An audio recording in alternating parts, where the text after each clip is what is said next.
Ovaj video je uspešno uploadovan uz pomoć SBB mreže. SBB.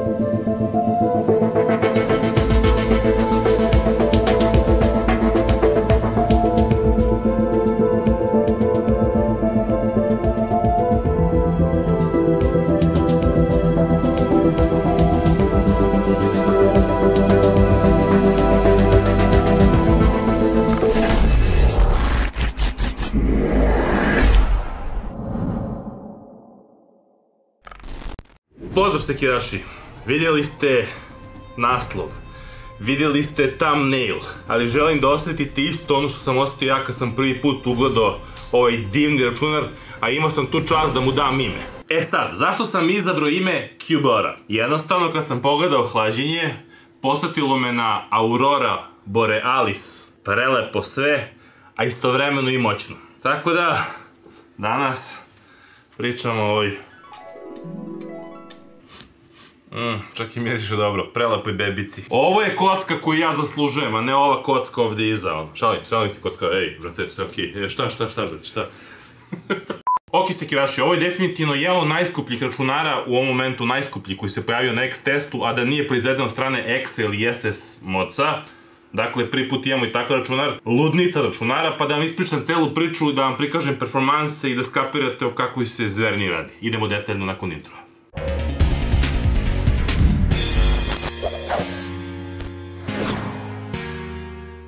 Sekiraši, ovaj video je podržan od strane World of Warshipa. U pitanju je vrhunska taktička igra u kojoj upravljate i ratujete sa slavnim i velikim istorijskim brodovima. World of Warship možete igrati sa prijateljima i u timovima. Igra posjeduje predivne mape i preko 200 brodova. Sekiraši, u opisu imate link, registrujete se putem tog linka i dobijete paket koji vredi 25 evra. A paket sadrži 200 dublonsa, 2 moćna broda, 2,5 miliona kredita i 7 dana premium naloga. U opisu imate link za registraciju, a mi se još jednom zahvaljujemo World of Warshipu što je podržao ovaj video. Idemo dalje. Ok, krenimo od toga ko je napravio ovaj računar. Ovaj računar je sastavio i u potpunosti sklopio, optimizovao i sve što ide uz to Marko Vezmar, a.k.a. Space Master, tako ga znate na raznoraznim balkanskim forumima, između ostalog i na PCX forumu, odnosno na X forumu je tako. Mare i ja se znamo 100 godina. Započeli smo celu priču našeg druženja na Bench forumu, posle smo radili i imali neke zajedničke projekte. Na tim nekim zajedničkim projektima se nismo usaglasili, on je otišao na jednu stranu, ja sam otišao na drugu stranu. Suština je da smo se opet na neki način spojili i izdružili kada je on počeo da radi u Asusu, a prirodan stvar je Asus je jedan od naših najjačih partnera. Jednostavno kad testiraš hardware mora da imaš takvu partnera kao što je Asus. I osnova ove konfiguracije jeste jedna matična ploča koja je druga nego formula Crosshair poslednja iteracija AM4 spremna. Ali pričat ću malo detaljnije o hardwareu, želim da ispričam prvo da je jako bitno da razumete da Marko radi u Asusu i da je u kombinaciji sa kompanijom Thermaltake uspeo da osmisli ceo jedan koncept i da sastavi jedan računar. I zašto vam sve ovo pričam? Zato što se 1000 puta stekne utisak da ti neki ljudi u Asusu su neki ljudi u kravatama, koji ne razumeju hardware, koji ne kapiraju priču, entuzijasta itd. Ali to zapravo nije tako. Ti ne možeš na toj poziciji na kojoj Marko radi da radiš ovo, da ne kapiraš priču u potpunosti. Jednostavno ne možeš. I mnogo mi je drago što jedan takav čovjek radi i stoji iza ovog projekta. E sad, šta je Mare uradio? Stavit ćemo posle, da se odmah razumemo, stranice, inače sve je kaljino staklo. I onda ćemo testirati performanse, priključio monitor, a i da vas sad provedem kroz celu priču. Šta je jako bitno da se razume? U pitanju je Thermaltake-ovo Level 20 HT kućište. Level serija je realno legendarna serija Thermaltake-a. Još uvijek sećam originalno level kućišta koje je bilo Level 20, mislim da se baš tako zvalo, koje je bilo nestvarno dobro. E sad, on je ovdje modifikovao praktično kućište, koje je zapravo, kad pogledate po dimenzijama, jedna velika kocka i zaista ima prostora da se napakuje dosta hardvera. ali to ne znači da će to biti lako se napakuje. Dakle, sa ove ovde strane, triple radijator, isto potpisan od strane Thermaltake-a, ali i sa ove ovde suprotne strane isto imamo radijator. Zašto vam pokazujem? Zato što po defaultu ovo kućište ne funkcioniše tako. Kako ovo kućište funkcioniše? Sa jedne strane imate radijator, da budem precizan, sa ove ovde levo, jer ovde ima jedan ventilator koji izbacuje sve. Pritisneš samo staklo i onda se to skine. Dakle, hvata odavde vazduh i pošto vazduh topo ide na gore, kad staviš ovdje ruku osjećaš onako da je malo toplije. On izbacuje vazduh. Međutim, Mare je došao na jednu sjajnu ideju, jer ovo kućište po defaultu ovdje ima jedan radijator, što sve vidite na pres fotografijama, ali on je došao na ideju da stavi sa ove ovde strane radijator i to dosta posjeća na XR rešenje sa ta dva radijatora sa strane od 360 mm. Naravno, u pitanju su Thermaltake-ovi adresibilni ventilatori. Stavili smo sad sve boje, ali nebitno, možete staviti koju god hoćete boju. Računar je izuzetno tih, merit ćemo i buku, odnosno reći ćemo tačno koliko smo decibela izmerili, ali doćemo do toga. Imamo dva odvojena lupa, to je bitno da se naglasi, pa jedno, da kažemo, kasno vodeno hlađenje je rezervisano za hlađenje grafičke karte i koristi jedan radijator, dok drugo kasno vodeno hlađenje, praktično ovaj ovde, u drugoj boji, hladi procesor. E sad, koja je grafična karta u pitanju? U pitanju je RTX 3080 Strix, u opisu imate recenziju do te grafičke karte. Međutim, ta grafična karta je zverina i ta Strix hlađenje je ludačko hlađenje, ali ne može se poredi sa vodenim hlađenjem. IKEA Waterblocks je poslao marku Vector Strix hladnjak, odnosno vodeni blok, full cover vodeni blok za grafičku kartu. Vidjet ćete posle temperature, bukvalno je smešno, smešna je cela priča. On je naravno koristio Extended kako bi dobio u ovoj ovde postavci da su praktično matična ploča i grafička karta paralelne. I moram priznati da to jako dobro izgleda i sviđa mi se kako je sve ispalo, zato što je sjajno što i grafična karta, odnosno vodeni blok ima adresibilni RGB i to sad sve jako lepo svetli. Naravno, korišćenje je hard tubing, napravio je tu neku simetriju da praktično imamo jedno crevo koje ide ovde, odnosno jednu cev koja ide ovde. Sviđa mi se što je koristio protokometar i merač temperature, naravno potpisan strana Thermaltake-a. Pričao sam sa njim, dosta je nahvalio fittinge, kaže da su fittinzi jako lepo rešeni. Ovdje naravno vidite temperaturu grafične karte, odnosno tečnosti i koliko imamo litara po času. Isto to se događa i ovdje za procesor. Thermaltake-ovo je u potpunosti sve praktično osim vodenog bloka na grafičnoj karti. A šta to znači? Imamo rezervoar, rezervoar ima svoje RGB osvetljenje, imamo pumpu koja je podsjeća na D5 pumpu i ovdje imamo jedan lup, kao što rekao ovdje imamo drugi. Ono što mi se mega sviđa kod ovog celog lupa i celog sistema je kako je Space Master a.k.a. Marko rešio ispuštanje sistema ako danas sutra želite da obnovite tečnost. Skoro najniža tačka, to je jako bitno, imamo jednu slavinicu ovde, jednu slavinicu ovde, ne može bolje, ne može jednostavnije i jako brzo može se zameni tečnost. Po njegovoj slovnoj proceni, kako mi je rekao, neki 15 minuta, za to treba maksimalno, što je samo po sebi sjajno. Ovde gore isto imamo jedan ventilator, dakle sva toplota koja se skupi će biti izbacivana ovde. Ovde imamo drugi ventilator, stavio je custom antene, pošto ova matična ploča ima jako dobar AX Wi-Fi kartu, on je stavio custom antene. Imamo napajanje koje je potpisano od strane Asusa, što je bilo i očekivano. U pitanju je ROG napajanju Hue 200W. Vodeni blok na procesoru jako je lepo rešio ceo ovaj sistem i koristio je ekstendere. E sad idemo na hlađenje procesora i naponske sekcije.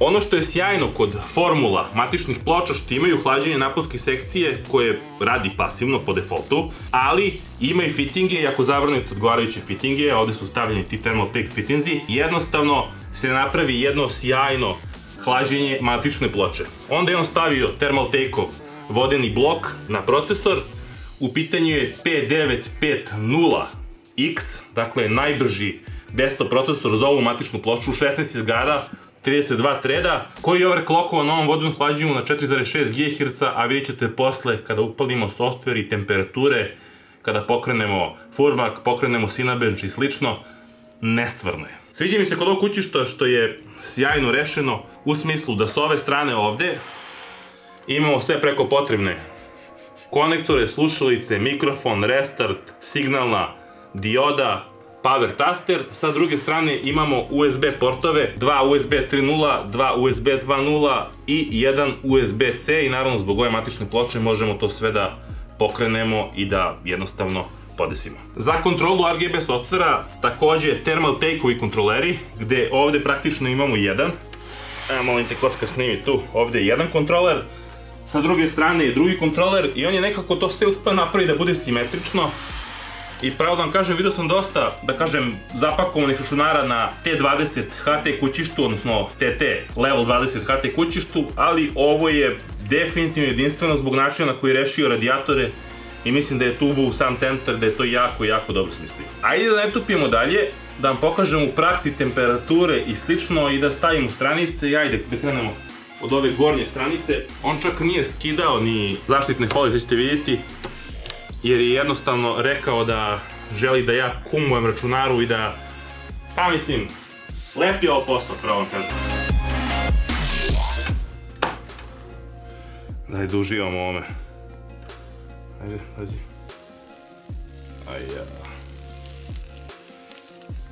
Aj, jes lepo osjećaj. Čekaj samo, jak se nije vidio da imaju unutra. Da, Mare je baš ovo ozbiljno shvatio kad je teo da... Viš, jednostavno, lepo, jako su lepo rešili ovo. Samo klikneš ovde, upadne kad hoćeš sutra ovde i super, sviđa mi se što možeš da recimo ostaviš ovako da stoji stranica, hoćeš malo da produktiraš kućišta. Mada nema potrebe, ventilatori gore završavaju posao 100%, ali cijela ideja je da stavimo 5 stranice da bismo dobili prave performanse kućišta, a da je kućište tako rešeno da je dosta otvoreno sa svih strana, mislim, kad staviš ruku ovde ti osjećaš da on izbacuje. Bukvalno imamo šarki kao na vratima. Kako sam se izveštio. Da, super je ovo, brate, zanimljivo je, viš. I onda ovako. Sviđa mi se ovo. Da, koliko je lepše kad se stavi. Kako je Mara ovo ozbiljno shvatio i kako mi je zamoto ovo. Ma idi bre, sine. Ti si bre baš dečko bre ovo ozbiljno shvatio bre, a? Inače, zapratite Asus na društvenim mrežama. Takođe i Thermal Take imaju Adria stranicu. I mislim da će ovo biti jedna ludnica. Nisam još uvijek probao da izmerim temperature i ništa. Taj deo sam čuo za vas, merio sam samo buku. Majko mila, koliko je lepo.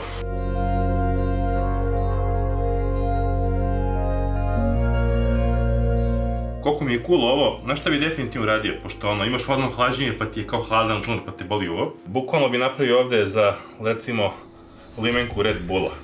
Staviš peltijer element od nekih, pa ne mora mnogo da bude. I tako da stoji tu limenkica, ako staviš ovde limenkicu. Pošto imaš ovde, vidiš, ako kao frižider. Tako. A onda imaš i limenkicu. Ok, sekiraši, hajmo stavimo monitor, tasturu i miš nakačimo i da me vidio njegove performanse. Najbolje svetske termalne paste, padovi, tečni metali i hladnjaci za PC entuzijaste. Thermal Grizzly je zvanično stigao u Srbiju. Sekiraši, entuzijasti, šta čekate? Pravac VIP House ili naručite sa njihovog sajta viphouse.rs.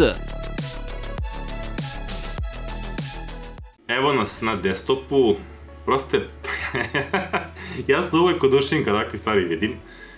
Jednostavno vidi se da Mare zna šta radi.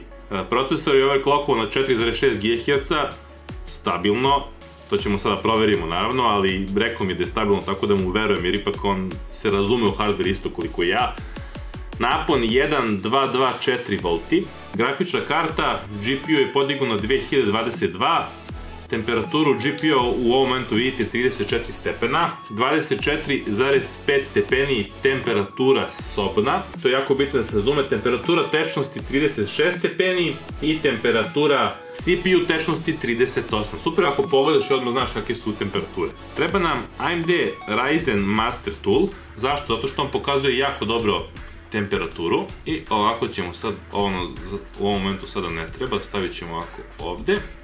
Idemo na bench, stres CPU i da vidimo dok će doći temperatura. U principu ovako overclockovan procesor sve ispod 85 stepeni sa zatvorenim kućištem, a da se pritom kućište uopšte ne čuje, ovo sada jako malo buke proizvodi. Mislim da se ventilatori okreću u nekim smešnim brzinama, to ćemo uskoro da proverimo. Za to koristimo ovaj Thermal Take-ov software, dva zasebna kontrolera. Ok, suština je da imamo 1700 obrtaja poprilično tiho, dakle nije sad ono kao mega tih računar, ali ovo je tiho, znači da se razumemo nije strašno. To nam u principu ne treba, 83 stepena i dalje smo tu gde želimo budemo, procesorsko zauzeće, 100% na 4,6 GHz pri ovom naponu, ovo su bukvalno smešne temperature i da nemamo ovo vodeno hlađenje, makaki, ne bi možda mogli da razmišljamo o 4,6 GHz, možda i mogu 4,4 GHz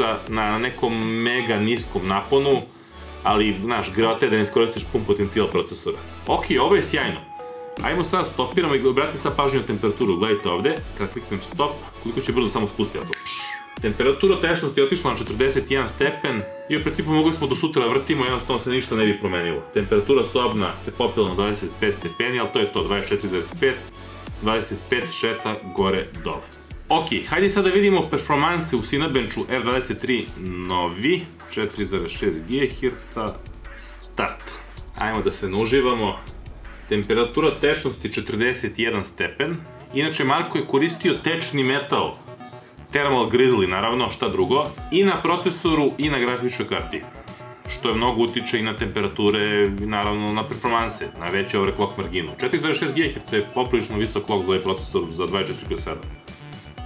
Ali vidiš, Cinebench ovde bez problema prolazi.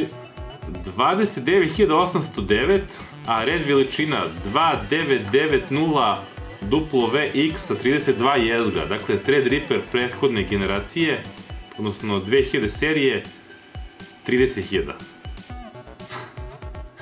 Koliko je AMD s ovim klokom i sa IPC-om pokidao, ne može ovo. Znači ovaj procesor nismo imali na testu, imali smo 5900, dakle 12 jezgara, ali ovaj sa 16, 4 jezgra i još više. Nestvarno. Ajde pustimo i R20, mislim, jednostavno mora da pustimo i R20, jer na R20 smo se svi već navikli, R23 je novi. Šta će nam single? Mada možemo i single. Podari nam, daj nam te performanse, kako je lepo kada ako ga gledaš, brate, renderuje, kida. Probat ćemo i neku igru, odnosno jedan benchmark, čisto da stekne te veličina koje su temperature grafičke karte, probat ćemo fullmark, da bismo stekli utisak o kakvim temperaturama pričamo. Inače, računar je sad u momentu, pa čuje se, ali daleko od toga da je to bilo šta bučno. 11.495, viš malo pre kad sam puštao i bio i veći skor.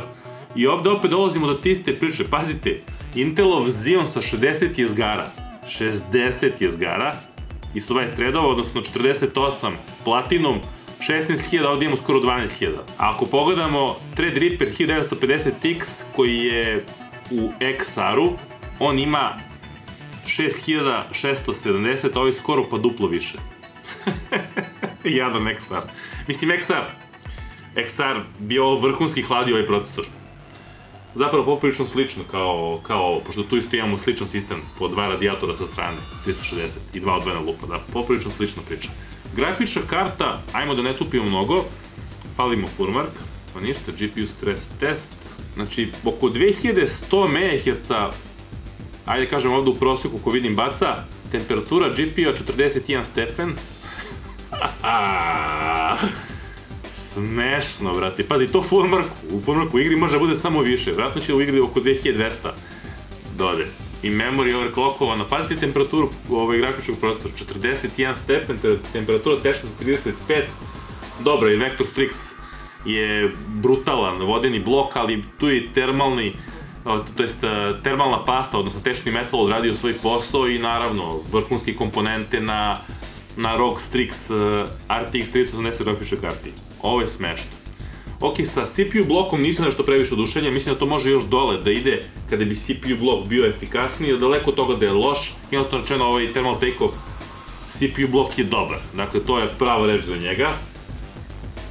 Ali, ok, dobra, EK Waterblocks je tu jednostavno nestvarno. Ajde da pustimo ovo još neko vreme, da pustimo recimo još nekih, ajde, 7-8 minuta. Ok, Sekiraši, evo nas posle nekih 7-8 minuta. Temperatura se podigla na 56 stepeni, 54 spusti se, podigne se. Ali u principu 56 stepeni ne prelazi u fullmarku i sve vreme je average GPU clock na oko 2000 MHz, sad ću da restartujem. Dakle, spao je, ali ovo za fullmark na vazduhu teško. Znači, na vazduhu teško da skoro 2000 MHz imaš sa ovom grafičkom kartom. Jako, jako teško. I naravno, da ne spominjem razliku u buci. Razlika u buci je nenormalno manja ovako. Dobro, ajde pređemo sada na neki benchmark koji će praktično simulira nešto u gamingu i da vidimo koliko će tu da boostuje grafična karta i sa kojoj temperaturom, to me baš zanima. Ok, Superposition Benchmark, poprilično dobar način da istestirate vašu grafičnu kartu, da vidite prilike gde se nalazi po performansama, ali nama će ovde služiti za simulaciju temperatura. Ok, GPU TVEEC 2, nema neke prevelike filozofije, imamo tu njegovu krivu i sad ćemo pustiti, pošto će ići benchmark, pa da vidimo dokle će u tom slučaju da boostuje grafična karta. Idemo run. Kako je lepo kad vidiš 11 GB memorije. Sve te grafične karte sa 10 plus GB memorije je jedna divna stvar. Kaže, grafička karta 2145 MHz, memorija 9501, temperatura 52, 77, utilization, i pritom što je najsmešnije od svega, mi u ovom momentu i snimamo sve ovo. Dakle, snimamo koristeći OBS i koristeći grafičnu kartu. Sad da će to da bude seckavo, ne znam, nije bitno, ali cela suština je da imamo average 170 frame-ova, maksimal 214, 124. Bogana grafična karta je lepo boostala, vidjet ćemo posle u proseku po onoj krivi gde je tačno to išlo. Dakle, može se očekuje sa ovim vodenom hlađenjem i ovim celim sistemom da vam grafična karta boostuje od 2100 do 2200 MHz u zavisnosti toga kako vam je primjerak zapao. Ovaj benchmark, gledaj, ovaj mnogo lepo izgleda, pogotovo sa svetlom ovako. Uvijek se oduševim. Evo ga i Tesla, levo i Tesla je na jednom zidu, tako i treba bude. Znači, da, gledaj. Poletiše svi. Svi sa jedne strane, ovi svi sa druge. Ok ste i vi, ali da se zna ko je Einstein i ko je Tesla. 52 stepena temperatura grafične karte. Smešno, brate. Smešno. Ok, evo nas 22.000 poena, u prosjeku 164 frame-a, maksimal 232, piše minimalna temperatura GPU 43, maksimalna 54, pa da, ne moramo i da gledamo.